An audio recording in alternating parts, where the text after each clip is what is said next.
Hi అండి, welcome to నివా cook house. ఈరోజు egg dum biryani ఎలా తయారు చేసుకోవాలో చూసేద్దాము. ఇంట్లోనే రెస్టారెంట్ స్టైల్ లాగా ఉండేలా ఎంతో టేస్టీ అయిన బిర్యానీ తయారు చేసుకుందాము. ఇలా ముందే ఇంగ్రీడియంట్స్ అన్నీ సిద్ధం చేసుకుంటే బిర్యానీ త్వరగా అయిపోతుంది. స్టవ్ మీద ఒక గిన్నె పెట్టుకొని సగం వరకు వాటర్ పోసుకొని హోల్ గరం మసాలాలు, ఉప్పు, నూనె వేసి బాగా మరిగించుకోవాలి. ఒక గంట పాటు బాస్మతి రైస్ని నానబెట్టి పక్కన పెట్టుకోవాలి.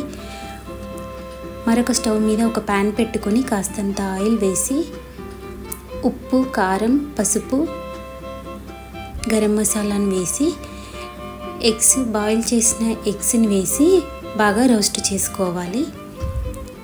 ఇలా రోస్ట్ చేయడం వల్ల ఎగ్స్కి టేస్ట్ వస్తుంది. పైనుండి కసూరి మేతిని యాడ్ చేస్తే చాలా బాగుంటుంది. నేను మనిషికి 2 చొప్పున తీసుకున్నాను. మీరు ఎంతమంది ఉంటే అన్ని చొప్పున ఎగ్స్ వేసుకోవాలి. మరొక స్టవ్ మీద గిన్నె పెట్టుకొని 4 టేబుల్ స్పూన్ల నూనెను, 4 టేబుల్ స్పూన్ల నెయ్యిని వేసి అది బాగా వేడయ్యాక 1 కప్పు ఆనియన్ తరుగు, 10-12 పచ్చిమిర్చి తరుగును వేసి బాగా వేయించుకోవాలి. అవి వేగుతూ ఉండగా మరొక స్టవ్ మీద బిర్యానీకి రైస్కి వాటర్ పెట్టాం కదా, అవి మరుగుతున్నాయి. అందులో బాస్మతి రైస్ వేసి బాగా ఉడికించుకోవాలి. అవి ఉడుకుతుండగా కాస్తంత కొత్తిమీర తరుగు, పుదీనా తరుగు వేసాను. ఫ్లేవర్ చాలా బాగుంటుంది. ఇటు ఆనియన్స్ వేగుతున్నాయి కదా, అందులో కూడా కొత్తిమీర తరుగు, పుదీనా తరుగు, కరివేపాకు, 1 టేబుల్ స్పూన్ అల్లం వెల్లుల్లి పేస్ట్ వేయించుకొని పచ్చివాసన పోయిన తర్వాత 1 టేబుల్ స్పూన్ పసుపు, 2 స్పూన్ల కారం, తగినంత ఉప్పు, 1 టీ స్పూన్ జీలకర్ర పొడి, 1 టీ స్పూన్ ధనియాల పొడి, 1/2 టీ స్పూన్ మిరియాల పొడి, 1/2 టీ స్పూన్ గరం మసాలా పొడి, 1/2 టీ స్పూన్ కసూరి మేతిని వేసి బాగా వేయించుకోవాలి. అవి వేయించుకున్న తర్వాత 1 కప్పు టమాటో రసాన్ని వేసి ఉడికించుకోవాలి. అది ఉడుకుతుండగా నేను కాస్తన్ని వాటర్ పోసాను.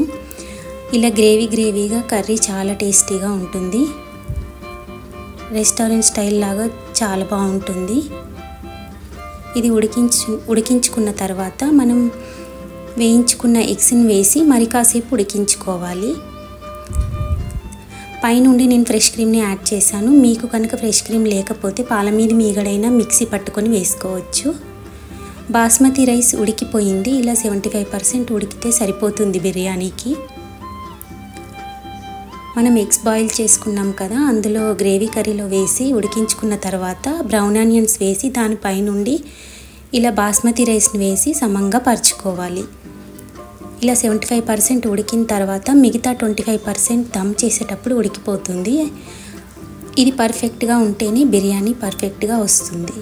పైనుండి బ్రౌన్ ఆనియన్స్ వేసి కొత్తిమీర తరుగు, పుదీనా తరుగును వేసి ముందుగా నానబెట్టుకున్న కుంకుమ పువ్వుని పాలల్లో ఇలా కలర్ వచ్చే వరకు నానబెట్టుకున్నాం కదా, ఇప్పుడు దాన్ని పైనుండి వేసి కాస్తన్ని వాటర్ తీసుకొని అందులో 4 కేవ్లా వాటర్ని వేసి 4 చుక్కలు అది కూడా వేస్తే రెస్టారెంట్ స్టైల్ లాగా వస్తుంది. ఇలా 2-3 స్పూన్ల నెయ్యిని వేసి మూత పెట్టి దమ్ చేసుకోవాలి. ఇలా దమ్ చేసుకుంటే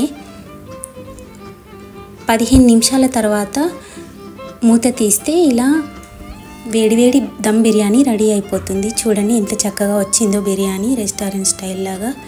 ఇల్లంతా గుమగుమ వాసన వస్తుంది. బిర్యానీ చేసిన తర్వాత ఎప్పుడెప్పుడు తిందామా అనిపిస్తుంది కదండి. ఇంకా ఆలస్యం చేయకుండా మీరు కూడా ఈ బిర్యానీ చేసుకోండి. మీకు కనుక ఈ వీడియో నచ్చినట్టయితే లైక్ చేయండి, షేర్ చేయండి, సబ్స్క్రైబ్ చేయండి.